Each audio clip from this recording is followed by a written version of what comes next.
हर कोशिश में शायद सफलता नहीं मिल पाती, लेकिन हर सफलता का कारण कोशिश जरूर होती है। Good morning. ट्यून किया है आपने आपकी वाणी आकाशवाणी। तो दोस्तों, कैसे हैं आप लोग? आज तो छुट्टी का दिन है। बहुत से लोग सुबह जॉगिंग के लिए निकल गए होंगे, कुछ लोग सुबह चाय पी रहे होंगे।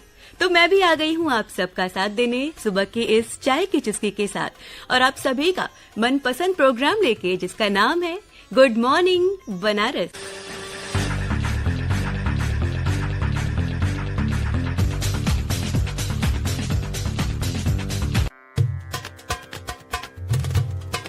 सुन रहे हैं आप आपकी वाणी आकाशवाणी, और मैं हूं आपकी रेडियो दोस्त ललिता। दोस्तों, कल मैंने आपको बताया था कि हम अक्सर हर दिन कोई ना कोई दिवस मनाते हैं, तो आज आपको बताएंगे कि आज आखिर क्या खास दिवस है। हमारी सरकार देश को कुपोषण से मुक्त करने के लिए कई स्तर पर तमाम योजनाएं चलाती हैं। हालांकि अभी भी कई इलाकों में अज्ञानता, लापरवाही और जागरूकता के अभाव में लोग कुपोषण के शिकार हो रहे हैं। ऐसे में लोगों को जागरूक करने के लिए हर साल 1 सितंबर से 7 सितंबर तक राष्ट्रीय पोषण सप्ताह मनाया जाता है। राष्ट्रीय पोषण सप्ताह सामान्य रूप से लोगों को जरूरी संतुलित आहार का सेवन करने के लिए जागरूक करता है। तो इससे जुड़ी और भी जानकारी आपको हम देंगे, लेकिन उसके लिए आपको करना होगा थोड़ा सा इंतजार। और इस विषय पर हमने बातचीत की है शहर के जाने माने पीडियाट्रिशियन डॉक्टर मधुकर पांडे से। आइए सुनते हैं कि डॉक्टर साहब क्या बताते हैं हमें। नमस्कार। जैसा कि हम सब जानते हैं कि राष्ट्रीय पोषण सप्ताह सितंबर के माह में मनाया जाता है, और इस माह प्रथम पखवाड़े में 1 से 7 सितंबर में हम लोग राष्ट्रीय पोषण सप्ताह मना रहे हैं। इस बार की थीम जो है वो है पोषण जो सभी के लिए उपलब्ध हो, जैसे nutrition which is affordable to all. कोई भी गरीब, अमीर या कोई भी हो, उसके लिए पोषण पैसे का मोहताज नहीं है। और जैसा कि हम सब जानते हैं कि पोषण की शुरुआत तो भ्रूण से ही शुरू हो जाती है, और उसकी शुरुआत माँ के पोषण से होती है। तो एक शुरू के गर्भावस्था के 9 महीने, उसके बाद प्रथम साल, दूसरा साल, कुल मिला के जो 1000 दिन बनाते हैं, उस पर पोषण का सबसे ज़्यादा अधिक दारोमदार रहता है। तो जैसे कोई महिला गर्भवती होती है तो उसी दिन से उसके पोषण को ध्यान रखना चाहिए, क्योंकि स्वस्थ पोषण गर्भवती महिला का ही स्वस्थ शिशु का विकास में सहयोग देता है। तो माँ को कोई भी जैसे जो भोजन है उसमें ऐसा ज़रूरी नहीं है कि बहुत महंगी चीज़ें खानी हैं। अब पोषक चीज़ें कोई ज़रूरी नहीं कि हमेशा महंगी होती हैं। जैसे कि हमें पता है कि उस समय आयरन, कैल्शियम की रिक्वायरमेंट बहुत ज़्यादा हो जाती है प्रेगनेंसी के दौरान। तो उस दौरान हमें हरी सब्जियाँ, गुड़, चना, सत्तू, इन सब का सेवन करना चाहिए, जो कि बहुत महंगे नहीं हैं। ड्राई फ्रूट्स और इन पे और बहुत महंगे फल के रस लेने की कोई खास आवश्यकता नहीं होती। जिसकी जो पहुंच हो उसके हिसाब से पोषण उसको आसानी से उपलब्ध हो सकता है। पूरी प्रेगनेंसी के दौरान आयरन और कैल्शियम की गोलियां भी खानी चाहिए। और शिशु के जन्म के पश्चात प्रथम 6 महीने स्तनपान का बहुत बड़ा योगदान होता है। स्तनपान से पोषण ही नहीं देता है, बहुत सी बीमारियों से बचाता है। ये स्वस्थ, सुलभ और ऑलमोस्ट मुफ्त उपलब्ध है। लेकिन हम लोग डब्बे का दूध और गाय के दूध पे भरोसा करने लगते हैं, जो कि एकदम गलत है। सिर्फ माँ का दूध 6 महीने तक पोषण भी देता है, और बच्चों को बहुत सी बीमारियों, एलर्जी, बहुत सी चीज़ों से बचाता है। तो प्रथम 6 महीने बच्चों को स्तनपान ही कराना चाहिए। उसके बाद आता है आगे का समय, जो 2 साल तक की उम्र तक बच्चों को स्वस्थ भोजन, कॉम्प्लीमेंट्री फीडिंग जो होती है वो 6 महीने के पश्चात शुरू करनी चाहिए। जैसे दाल का पानी, चावल का माड़, खिचड़ी, या जो जिसके कम्युनिटी में जो एक्वायर्ड फूड होता है, होम फूड होता है, होम अवेलेबल फूड देना चाहिए, न कि गाय का दूध। गाय के दूध पे बहुत भरोसा नहीं करना चाहिए। गाय का दूध 300 ml ही पर्याप्त होता है बच्चे के लिए। कुछ बच्चे जो हैं सिर्फ दूध पीते रहते हैं, तो उसमें उनके आयरन डिफिशियंसी हो जाती है। इसकी वजह से आगे चल के ब्रेन का विकास नहीं होता, क्योंकि प्रथम 2 साल में ही बच्चों के ब्रेन का विकास सबसे ज़्यादा होता है। तो उस समय हम लोग को पौष्टिक भोजन देना बहुत ज़रूरी है, जैसे कि कार्बोहाइड्रेट, फैट और प्रोटीन। कार्बोहाइड्रेट हम लोग के भोजन में पर्याप्त मात्रा में रहता है। प्रोटीन की हम लोग की कई बार कमी रहती है, जो हम दाल, चना, मूंगफली, चिकन, अंडे और न्यूट्रीनेट से ले सकते हैं, जो कि बहुत ही महंगे नहीं होते हैं, जो कि सुलभ है और सभी लोग आराम से ले सकते हैं। फैट और वसा भी, जैसे मक्खन, घी, तेल, इनसे मिलता है, वो भी प्रचुर मात्रा में लेना चाहिए। तो प्रथम 2 साल में ही बच्चे का ब्रेन सबसे ज़्यादा विकसित होता है, इसलिए उस पर बहुत ही भरोसा हमको न्यूट्रिशन पे करना चाहिए। उसके बाद आती है आगे की एज, जहाँ पे देखा गया है कि बच्चों में, खासतौर से छोटी बच्चियों में, एडोलेसेंट पर भी, महिलाओं में बहुत ही ज़्यादा आयरन की कमी होती है। तो आयरन बहुत सी चीज़ों में मिलता है। ज़्यादातर हरे पत्ते जिनको हम फेंक देते हैं उसमें बहुत ज़्यादा, पालक, गोभी के पत्ते, मूली के पत्ते, सब में बहुत आयरन होता है। इसको भी हम लोग को लेना चाहिए, जिससे आयरन की कमी ना हो। फोकस ज़्यादा आयरन पे इसलिए होता है क्योंकि आयरन की कमी से आदमी का भूख भी कम लगती है, जिससे और पोषण प्रभावित होता है। प्रोटीन के बारे में मैंने पहले ही बताया कि जैसे कि हमको लेग्यूम्स जैसे चना, मूंगफली, दलहन वाली चीज़ें, आयरन और चिकन, अंडे, इन सब से बहुत ज़्यादा मिलता है, तो प्रोटीन पे भी हम लोग को बहुत ज़्यादा ध्यान देना चाहिए। अब चूंकि ये पकौड़ा है, इसलिए इसी बातों को हाईलाइट करना बहुत ज़रूरी है कि जैसे एक हमारी थाली है तो उसमें आधा थाली फल सब्जियों से भरा होना चाहिए, उसकी 1/4 सीरियल से भरी होनी चाहिए, उसकी 1/4 जो है दलहन, चिकन या अंडे जो प्रोटीन से भरी होनी चाहिए, और इसके ऊपर से हम लोग 300 ml दूध या उसके जैसे समकक्ष कोई चीज़ें ले सकते हैं। तो एक पूरी पोषक थाली जो एक रूल ऑफ थंब की तरह है, जिसे आधा फल सब्जी, 1/4 सीरियल और 1/4 प्रोटीन और साथ में 300 ml दूध, ये एक पूरी पोषण थाली बनाती है।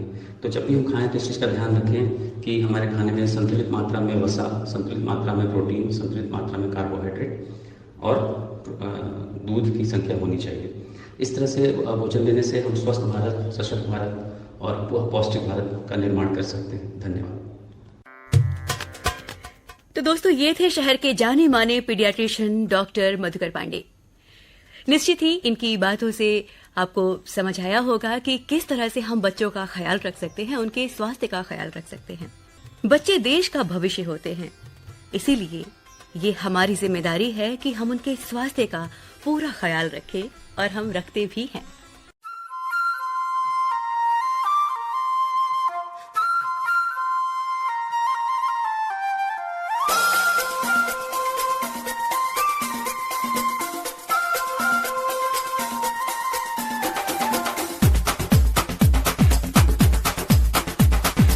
देखो देखो क्या वो पेड़ है, चादर ओढ़े या खड़ा कोई।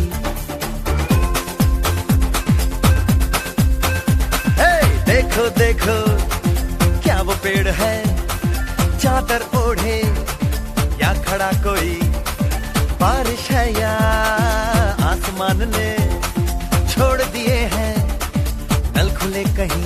हो हम जैसे देखे ये जहां है वैसा ही, जैसी नजर अपनी खुल के सोचे आओ, पंख जरा फैलाओ, रंग नए बिखराओ, चलो चलो चलो चलो नए ख्वाब बुन ले।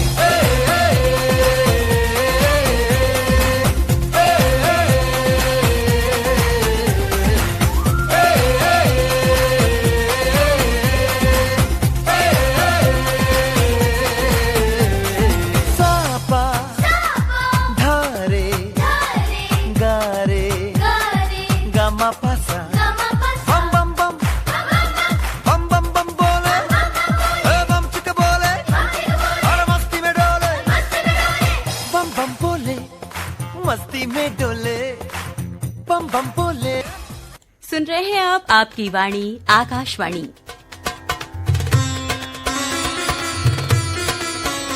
दोस्तों, आप इस वक्त सुन रहे हैं प्रोग्राम गुड मॉर्निंग बनारस। आज है 3 सितंबर। अब आइए आपको बताते हैं कि 3 सितंबर को कौन कौन व्यक्ति जन्मे। तो आज ही के दिन वर्ष 1905 में कमलापति त्रिपाठी का जन्म हुआ। आपको बता दें कि वे भारतीय राजनीतिज्ञ, लेखक, पत्रकार और स्वतंत्रता सेनानी थे। बनारस का जिक्र आते ही कैंट रेलवे स्टेशन की छवि बन जाती है। तो यहाँ आपको ये भी बता दें कि इसकी परिकल्पना भी कमलापति त्रिपाठी ने ही की। बढ़ते हैं आगे। आज ही के दिन वर्ष 1923 में सुप्रसिद्ध तबला वादक पंडित किशन महाराज जी का भी जन्म हुआ। और आज ही के दिन साक्षी मलिक, जो कि कुश्ती में ओलंपिक पदक जीतने वाली पहली भारतीय महिला खिलाड़ी हैं, उनका भी जन्म हुआ। वर्ष 2016 में रियो ओलंपिक में फ्री स्टाइल कुश्ती स्पर्धा में इन्होंने कांस्य पदक जीता और इतिहास रचा और हमारा भी मनोबल बढ़ाया।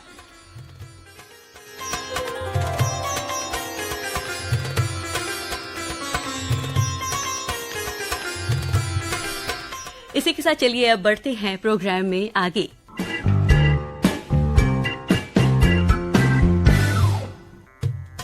भारत अपनी परंपराओं और सभ्यताओं की वजह से पूरी दुनिया में जाना पहचाना जाता रहा है। और बता दें आपको कि आज भी हमारा एक खास पर्व है। जी हाँ दोस्तों, आज है गणेश चतुर्थी का व्रत।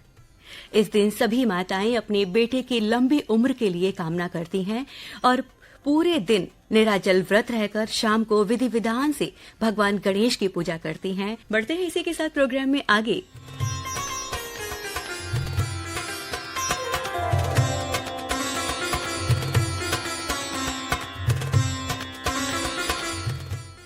शहर बनारस से जुड़ी अब खबर आपको देते हैं।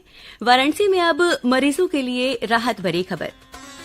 आईएमएस बीएचयू के ट्रॉमा सेंटर लैब को NABL यानी national accreditation board for testing and calibration laboratory ऐसा होने के बाद अब ट्रॉमा सेंटर की जांच रिपोर्ट देश के किसी भी चिकित्सा संस्थान में मान्य होगी। इस तरह की मान्यता पाने वाला आईएमएस बीएचयू देश का दूसरा और उत्तर प्रदेश का पहला सरकारी संस्थान बन गया है। ट्रॉमा सेंटर में क्लिनिकल इन्वेस्टिगेशन लेबोरेटरीज मार्च 2022 से ही संचालित है। तो इससे होगा ये कि जब भी हमारे घरों में कोई बीमार पड़ता है तो जब परिजन लोग परेशान होते हैं कि जगह जगह जाके उन्हें जो रिपोर्ट करानी पड़ती थी तो वो अब नहीं होगी। यहाँ एक बार रिपोर्ट की जांच आ जाने के बाद वो पूरे भारत में मान्य होगी। तो ये तो सच में बहुत ही अच्छी खबर है। इसी के साथ बढ़ते हैं आगे।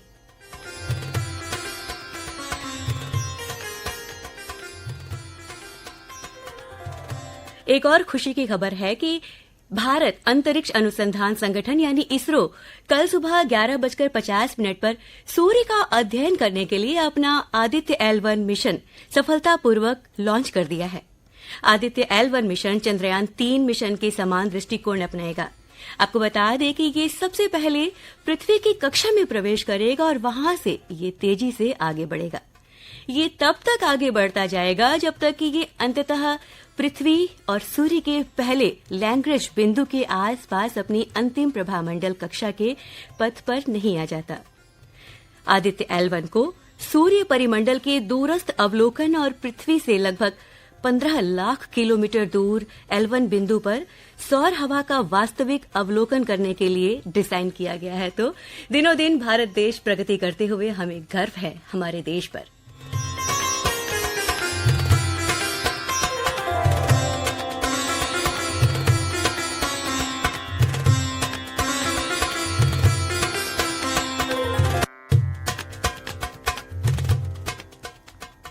त्योहारों का समय चल रहा है और बहुत जल्द जन्माष्टमी भी आने वाली है। तो वाराणसी में श्री कृष्ण जन्माष्टमी पर झांकियों में इस बार रहेगी चंद्रयान की धूम।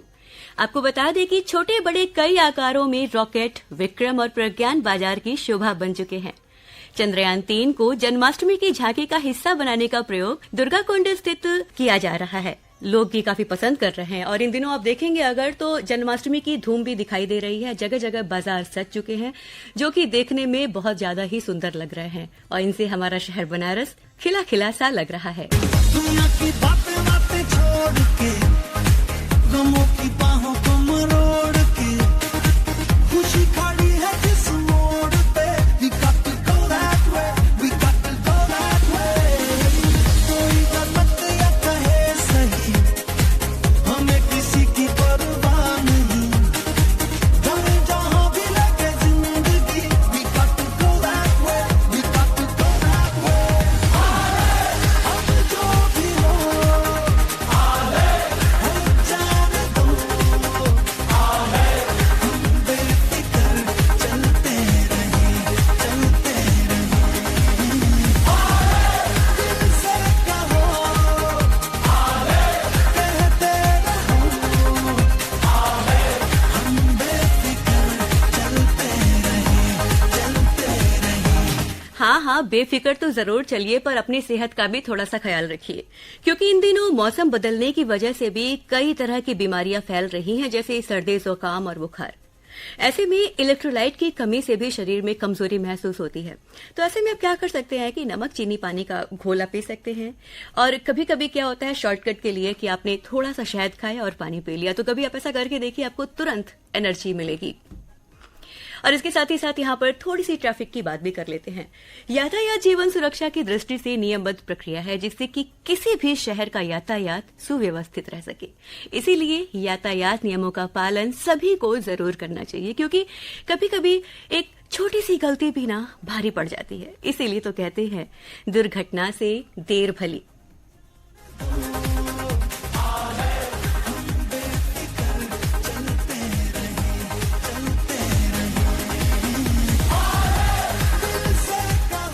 और अब चलते चलते ही मेरा भी चलने का वक्त हो गया है दोस्तों। तो चलते चलते हमेशा की तरह आपसे कुछ कहूंगी जरूर मैं। एक छोटे से पल का किस्सा बन जाता है, एक छोटे से पल का किस्सा बन जाता है, जाने कब कौन जिंदगी का हिस्सा बन जाता है।